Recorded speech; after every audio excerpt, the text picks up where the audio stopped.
ago, Amanda asked me if I wanted to say something at the recital, and at first I didn't tell her, yes or no. I made her wait. But the things that I thought of, I just wanted to impart to you. How do you deal with the man?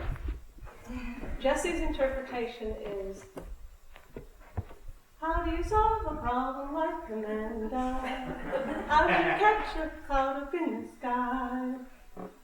Ron's perspective is, he's tried 16 years to get a word in edgewise, especially at mealtime, because she was born a chatterbox.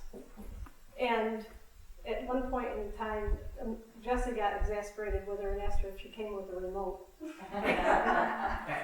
My perspective is, I've spent over 10 years taking her to dance class, voice lessons, violin lessons, piano lessons, AMTC, more voice lessons, more piano lessons, orchestra, choir, more voice lessons, church, and now she owes me a car. Most siblings quarrel off and on when they're young. Jessie and Amanda had their times when they did.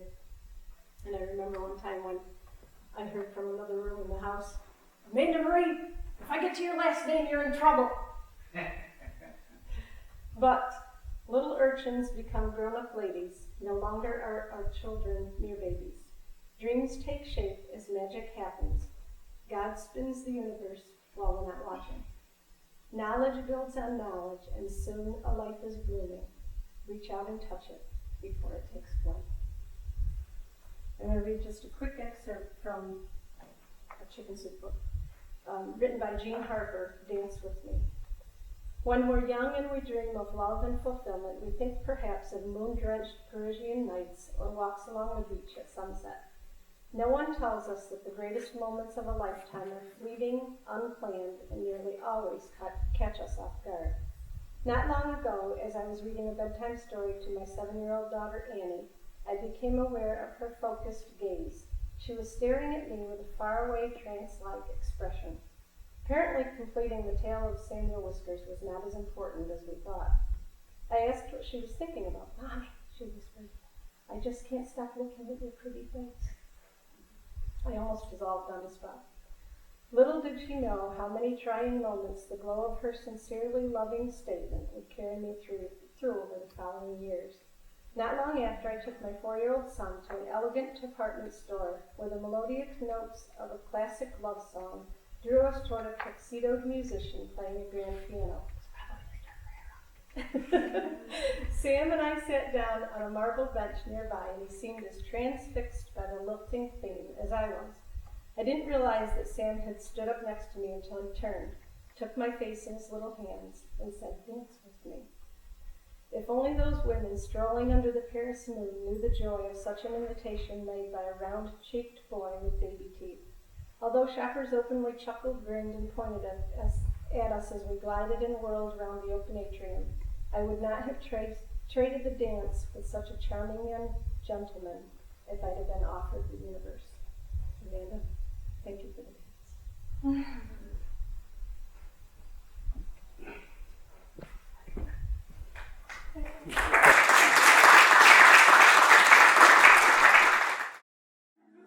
So this is called The Great Unknown, and it's about how God will guide our steps when we walk through this path, and how we don't have to be afraid of what we don't know or afraid of the future.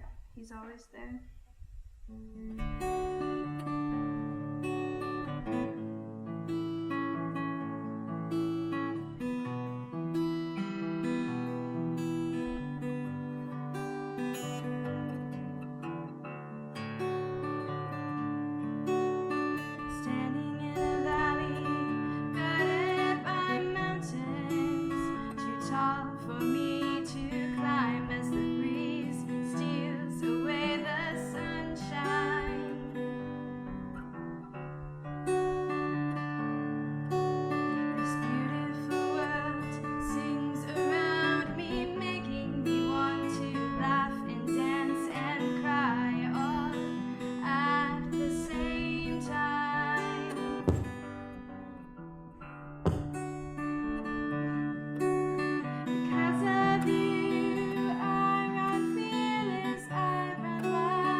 I should beware, but I know you are here.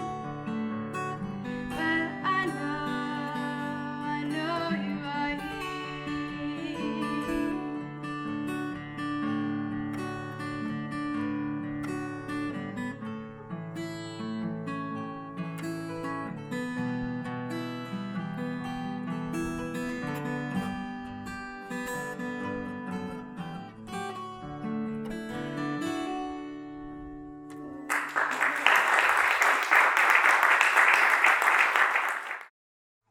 This next song is probably my favorite.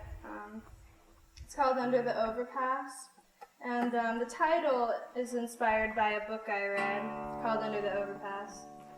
But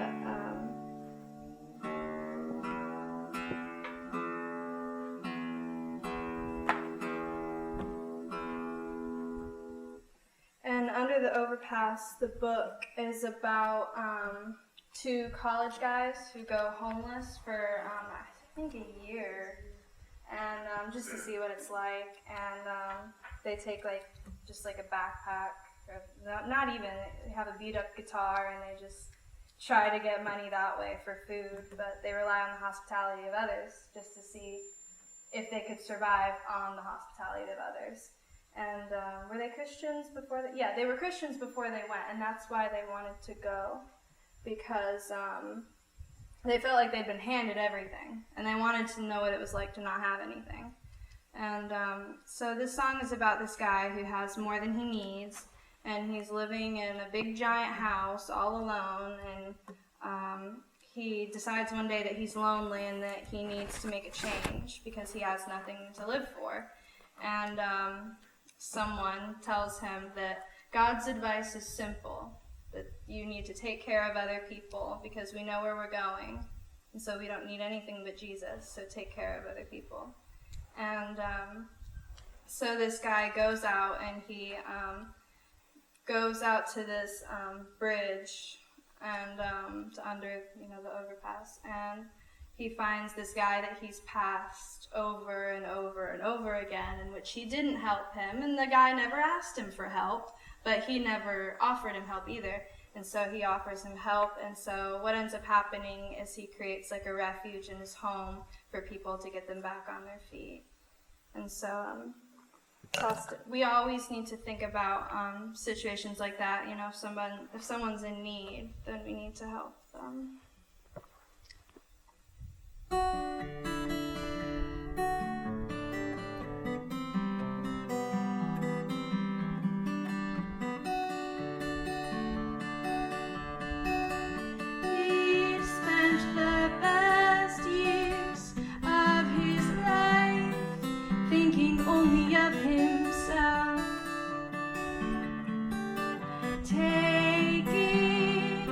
From other people. One day he woke up alone in his castle. Mirrors aren't much company. He thought to himself, whatever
I